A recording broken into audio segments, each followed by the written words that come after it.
morning, my name's Duncan from Direct Drive Hub and welcome to our very first online theory workshop. So the point of our theory workshop, which we are going to put out every Tuesday evening at around about 7 PM every Tuesday evening, is to help you guys not only towards your theory test but also your practical driving lessons. One of the things that I find, that lets some of our learner drivers down is the lack of knowledge, and so therefore when they're faced with any given situation, if they haven't got the knowledge and the understanding of that situation, that's where their problems tend to then come in and the mistakes are made. So what I'm wanting to try and do here, is to try and help you improve your knowledge. So not only will that help you with your theory test, so whatever questions that you are going to be facing and asked on your theory test, you're going to be able to answer them. But on the other hand, with your driving, on your practical side of things, with any situations, that you come across, you have the understanding, the knowledge, so you're able to deal with those situations in a safe manner. So this is open to everybody, by the way. This is not just directed at our customers at Direct Drive Hub. Anybody is welcome to join and use this, what we're putting together. Eventually, obviously what I would like to do with this is I would like to take it live and do a live theory workshop on Facebook, because obviously that will mean that we can interact with you guys more. You can actually be putting some questions up there and then, and obviously we could answer those questions there and then. The reason why I'm not starting doing this live, to be perfectly honest with you, is because it is going to take time for us to build an audience, and I don't want to be a dipstick, sort of like speaking to nobody out there live. So I obviously want to try and obviously build this up, and hopefully in the next coming weeks, few months time, this service will get known by people, and then people will start to use it, and then we can, from that, when we've got an audience, I would then like to take it live and do it live. So I would ask one little favour from all of you, that are using this and viewing this. I hope you find it useful. So yes, I'd like your feedback and your comments. I'd also like you to share it. So by you sharing it, the more people are going to get to see it and know it, and obviously build up. So I'd like you to share it. If you haven't already liked our Facebook page, please as well, like our Facebook page, because obviously that way you will also be notified for anything else that we're putting up there, here to help you. So because obviously this service here is to say it's for all, so it doesn't matter whether you're our customer or whether you're with another driving school, another driving instructor, that is okay by us, we are here to hopefully help everybody out. So I've actually been speaking to my pupils, getting their feedback, of what I'm doing here, and sort of asked them, what they would like me to talk about. And I've had a few, ask me to talk about controlled crossroads. So I thought I would take this opportunity to do our first one, having a look at controlled crossroads. Now the thing I'd like to say here, obviously doing the video and doing this, in a classroom environment, if you like, it's going to be difficult for me to obviously put everything together as an instructor would in car. So there's certain things, that you will need to tackle, with your driving instructor, on your driving lesson. But hopefully, what we're going to give you here is better knowledge and understanding that you can take with you to apply on that lesson, and also, as I said, work towards your theory test. So here's my dodgy diagram, of a controlled crossroad, and what I'm going to do, on this video is just kind of walk you through the basics of this. If you've got any questions, then please, comment on it or message us or however you want to contact us, and we'll be more than happy to answer any questions. Or even so, if you've got any questions, take it to your driving instructor on your next lesson, and obviously ask him, because obviously it's a great way to get conversation going with your driving instructor, and obviously you can get that conversation going with him, and that's obviously going to help you, improve, your knowledge and understanding. So What have I done with my pen? So when we're dealing with any junction, okay, whether it's a crossroad or T-junction, a roundabout, whatever, okay, the one thing, okay, that we've generally got in common, okay, is the way that we're going to approach that junction. And it's really getting things into a good routine. If we get a good routine together, then it's going to help us out. So this is a routine, okay, and I'm sure that some of you, or quite a few of you, are actually familiar with. And this is the mirror signal position, speed, gear, look routine. Some might not have the gear in. I tend to put the speed and gear in there together. I'll explain to you in a second. So when we're approaching a junction, all right, the first thing we need to do is check our mirrors to see what's going on behind us, and either what's going on behind at the left or the right side of us, so we know what dangers and what we need to do. So if we're going to be turning left, we're going to be checking the rear view mirror first to see what's directly behind you, and then the left-hand door mirror to see what's happening on that left-hand side of us. I don't know, possibly looking out for even like cyclists or something like that coming up that left side. If we're going to be turning right, interior mirror, and then the right-hand door mirror. So again, finding out what's behind us directly, right-hand door mirror, maybe something's about to overtake you. And the last thing you want to do then is start to move over to the right or change lane to the right, okay, if something's about to pass you. So before we take any action at all, the first thing we need to do is check those mirrors to see what's going on. Once we've checked the mirrors and we see it's safe and we know it's going to be okay, then we're going to give our signal indicate left or right. Now that signal needs to be timed at a good time. Remember, that signal is you communicating to other road users and even pedestrians, but you communicating with those road users to tell them what your intentions are going to be. So it's no good you putting your signal on as you're turning or as you're moving over. That signal needs to go on before you do this. So your mirrors and your signal definitely need to come in before you take any action. All right. So obviously good communication with road users will give them the opportunity to take any action they need to do to respond to what you want to do. So once you've checked your mirrors, you've indicated in good time, you're now ready to start making the changes you need to make to deal with that junction. So that might be altering your road position, moving over to the right or into the right-hand lane or whatever it might be, altering your speed. So obviously we need to get the speed so we can safely negotiate that junction. Now speed is a balance, as I say to my pupils. We don't want to approach a junction too fast where we're now slamming the anchors on last minute, okay, and causing problems to traffic behind, nor do we want to be slowing down too early where it's going to take us to next weekend to get to the junction.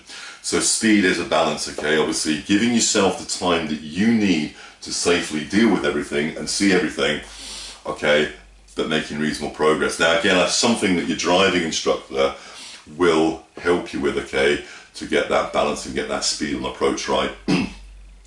Generally when I'm starting my pupils off at junctions in the early stages, I would rather them approach a junction slightly on the too slow side than the too fast, because obviously on the slow side they're going to have time and be able to keep control of the car. On the too fast side, okay, it's going to obviously cause more problems. And eventually, okay, we start to get that balance right and get that speed and approach right. So reducing your speed is probably going to mean you changing your gear down into a lower gear. So obviously you're in the right gear too, so that the engine can control and help with that speed. Again, different cars are going to be different gears for different speeds. So I'm not going to go into what gear you should be in at what speed. I think that's something that your driving instructor will talk to you about with the car that you're driving, because there is differences there, particularly like between maybe a diesel car and a petrol car. So you've got your speed down, you then got yourself into your lower gear once you've got your speed down, and then you need to look. Well, you need to be looking. So, you know, generally, okay, if we're approaching something like a T-junction or something like that, we should be taking our observations from right to left, okay, because it's the traffic coming from the right that's going to affect you first, whereas the traffic on the left is generally over on that other side. If it's a roundabout, then obviously we're giving way to traffic on the right, okay? So your routine here, okay, is basically your mirrors are always going to be the first thing you check. Once you've seen it's safe, you've checked your mirrors, you're going to give a signal. So that's going to be the second thing that you do, is signal, indicate, let people know what your intentions are. So your position, speed, gears and look, you're kind of doing these at the same point. So you can be altering your position as you're slowing down, as you're looking. So this, okay, really is your third thing. Okay, it's your maneuver if you like. So we've got mirror, signal, maneuver, and your maneuver is your position, speed, gears and look.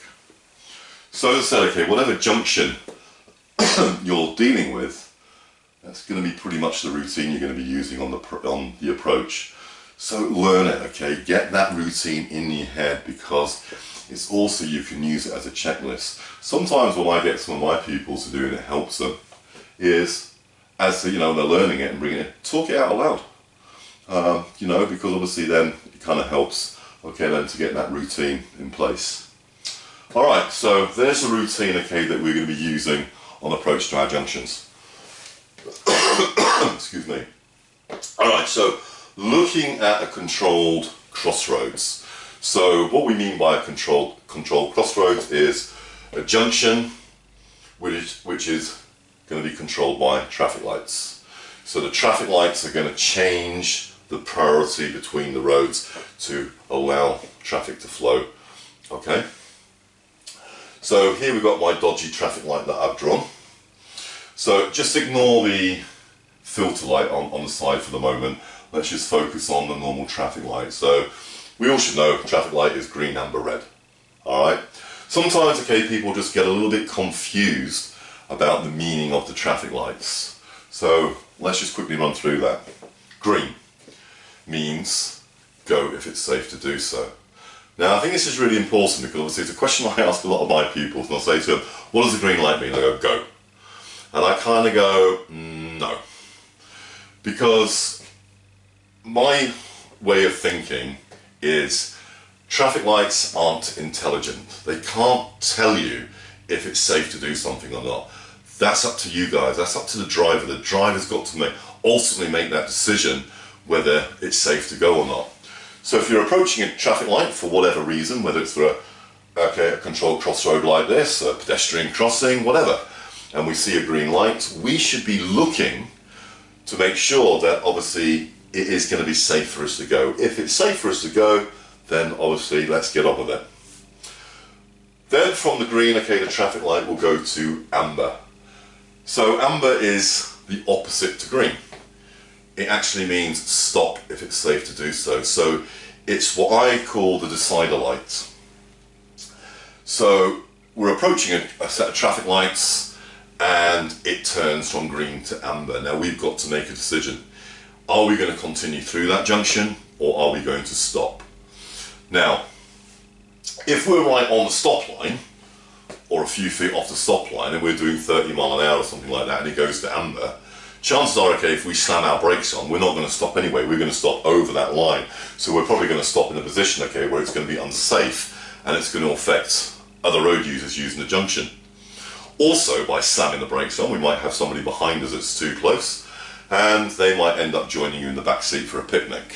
So if that's the situation, slamming your brakes on and stopping, okay, on that amber light is probably not going to be safe. It's probably going to be safer for you to continue through the junction on that amber light. If, however, you're approaching the light and you're well back from the stop line and it turns amber and you're able to stop safely behind the line, then that's what you should do, okay, is stop behind the line. It is not what a lot of people tend to do. Turns amber and their attitude is, let's put our foot down quickly before it turns red. So if you can safely stop on an amber light, that's what you got to do. If you can't, okay, because you're right on the line or over the line or whatever, something's too close behind you and you can't brake harsh or whatever, then obviously continue through it, okay? So then by the time we get to red, then red means stop, okay? There shouldn't be really any if, buts and maybes about that, because the amber light takes care of that. So if you think about it, it's quite clever, because if we just had green and red, it was, you know, saying go if it's safe and then suddenly stop, so that would cause the problems. So the amber light, okay, is taking care of that. So by the time we then go to red, we should have already had that decision made where we've continued through the junction or we're already stopping at the line. Okay? So that's the order. It'll go from green to amber, then to red. So from there, okay, it will go the other way. It will go red, amber together. So when we see the red amber light, we know that the next light after that is going to go green. So we know which way the traffic light is turning. Okay, so the red and the amber light together is telling you to get ready. Your opportunity to make sure that you're ready to go. Have a good look, right, left, ahead, whichever way you need to look, to make sure that it's going to be safe for you to go. So when it turns green, you know it's safe to go through that junction. Okay, so sometimes, okay, especially on maybe a controlled crossroads, we may find a filter light, which is a green arrow. Now, it's not the only time we see a green arrow, and I'm not going to go into everything and all that lot, but generally what a green arrow means, okay, it's giving you priority to go in that direction of the arrow. So if we, in this case, okay, we've got a green arrow to the right, it's giving us priority to turn right. Now, the same as the green traffic light, we've still got to make sure it's safe. A green arrow can't tell you it's safe to go, but obviously it is saying that you've got priority to go. So traffic, okay, should be giving way to you, but it's still up to you to make sure that it's safe and that traffic is, okay, giving way to you. So if we had a green arrow to the left, for example, that will then give you the priority to the left. And if we had a green arrow showing us road ahead, if that's a green arrow going road ahead, then obviously it's giving you priority to head. So we're just going to focus on the filter arrow for the right, okay, for this session. So let's say that we're approaching this crossroad.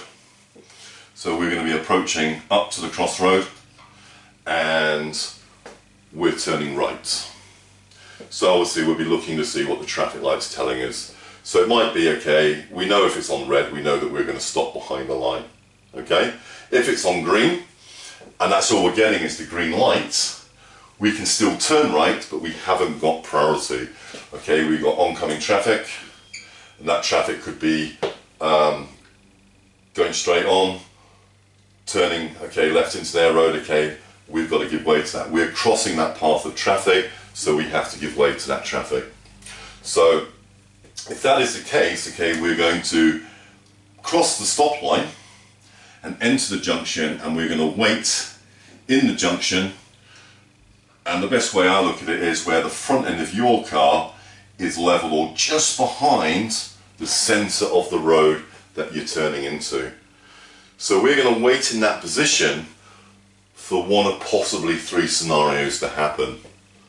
The first, okay, that there's a break in the traffic, there's no more oncoming traffic, so it's clear and safe to turn. So we can do that on the green light. Okay? Secondly, it might be that the traffic light, our traffic light, turns red. Now, obviously, if it turns red, we're not going to stay in the middle of the junction because we're going to cause an obstruction and a danger to the other traffic that's going to come on. Now, remember, we are already at this point over the stop line, so therefore we're going to turn. So remember, it will go from green amber to red. So again, if you're watching the oncoming traffic, you'll see them slowing down and stopping, and it might be, depending on the speed of the traffic light, okay, you will turn. And there will, from your light turning red, there will be a delay before these, okay, the traffic for the other, coming the other direction will turn green anyway. So obviously we would then do our turn and clear the junction. Okay? Or it might be that the green filter arrow comes on. So we might have the green light and, okay, the filter arrow on at the same time. So what that means is traffic taking the road ahead or turning left can continue taking the road ahead and turning left, and we now should have priority to turn right. This oncoming traffic will be on a red light, so they will need to stop. Remember, it's up to us to make sure that that traffic has seen the red light and they are stopping, and we turn. It might be, sometimes, okay, you might get the filter light on a red traffic light. So we've got the red traffic light on with the green filter light. Okay, so if you're turning right, you can turn right. You've got the priority to turn right, but traffic taking the road ahead at this junction or turning left can't, they've got to stop, okay, because they're on a red light. Okay, so hopefully that clarifies, okay, what you're going to be doing, okay, with the traffic lights. Okay. So the other thing, okay, is what I wanted to bring in on here, okay, is box junctions. It's a good opportunity maybe to talk about, okay, box junctions.